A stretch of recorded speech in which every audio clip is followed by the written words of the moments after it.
నమస్తే అండి. నేను మీ doctor K Samyukta, consultant urologist and uro gynaecologist. So ఇవాళ మనం యురెథ్రల్ స్ట్రిక్చర్స్ గురించి మాట్లాడుకుందాం.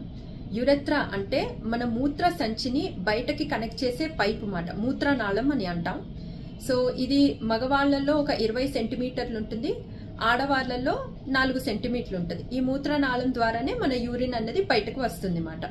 సో దీంట్లో స్ట్రిక్చర్ అంటే మూత్రనాళం సన్నగవ్వడం. ఇది ఎందుకు అవుతుందంటే ఊరికేనే ఇన్ఫెక్షన్స్ రావడం వల్ల కానీ, లేకపోతే దాని మీద ప్రీవియస్గా ఏమైనా ప్రొసీజర్స్ చేసినా, దానికి ఏమైనా ఇంజరీ అయినా, జనరలీ యాక్సిడెంట్స్ లాంటి కండిషన్స్లో కూడా అవ్వచ్చు, లేకపోతే కొన్నిసార్లు రేడియేషన్ తీసుకునే వాళ్ళు అవ్వచ్చు. మల్టిపుల్ రీజన్స్ వల్ల ఈ మూత్రనాళం అనేది సన్నగా అవ్వచ్చు అన్నమాట. సో మూత్రనాళం సన్నగా అయితే ఎటువంటి సిమ్టమ్స్ ఉంటాయంటే మూత్రం ఆగాగి రావడం, మూత్రానికి ఎక్కువ సార్లు వెళ్ళడం, అర్జెంటుగా రావడం, ఏదో మిగిలిపోతుంది యూరిన్ మళ్ళీ మళ్ళీ వెళ్ళాలి అనిపించడం, మూత్రం వెళ్ళడానికి ఎక్కువ ప్రెషర్ వేయడం, ఫోర్స్ వేయడం లాంటివి జరుగుతూ ఉంటాయి. సో ఈ యురెథ్రల్ స్ట్రిక్చర్ అంటారండి. దీన్ని ఎలా డయాగ్నోస్ చేస్తారు అంటే జనరలీ RGU రెట్రోగ్రేడ్ యురెథ్రోగ్రామ్ ద్వారా ఎక్కడ స్ట్రిక్చర్ ఉంది అన్నది మనకు తెలుస్తుంది. దీని లెంత్ ఏంటి, స్ట్రిక్చర్ ఏంటి, ఏ లొకేషన్ లో ఉంది, దీనికి ఎటువంటి ట్రీట్మెంట్ జనరలీ చేయొచ్చు అనేది మనం డిసైడ్ చేస్తాం అన్నమాట. అది కాకుండా వేరే అదర్ టెస్ట్ కూడా చేస్తాం అన్నమాట.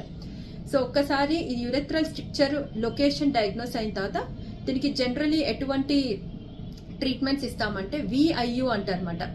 VIU అంటే ఏంటంటే మనం కెమెరా ఎండోస్కోప్ ని మూత్రనాళం నుంచి పంపించి ఏ పార్ట్ లో ఈ మూత్రనాళం సన్నగుందో దాన్ని కొంచెం కట్ చేసి పెద్దగా చేసి యూరిన్ పైప్ వేస్తామన్నమాట. దాన్ని VIU ప్రొసీజర్ అని అంటాం.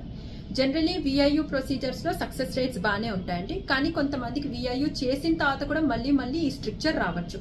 సో ఇన్ కేస్ ఈ స్ట్రిక్చర్ మళ్ళీ వస్తే అప్పుడు మనం వేరే ప్రొసీజర్ లైక్ BMG యురెథ్రోప్లాస్టీ అంటే ఏంటంటే మన లోపల బక్కల్, మన లోపల చీక్ నుంచి గ్రాఫ్ట్ ని తీసుకొని గ్రాఫ్ట్ ఇచ్చి చేస్తాం అన్నమాట.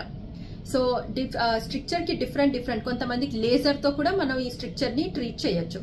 సో స్ట్రిక్చర్ యురెథ్రా కానీ ఇలాంటి సిమ్టమ్స్ ఉంటే నెగ్లెక్ట్ చేయకండి, తప్పకుండా వెళ్ళి మీ యూరాలజిస్ట్ ని కలవండి. Thank you.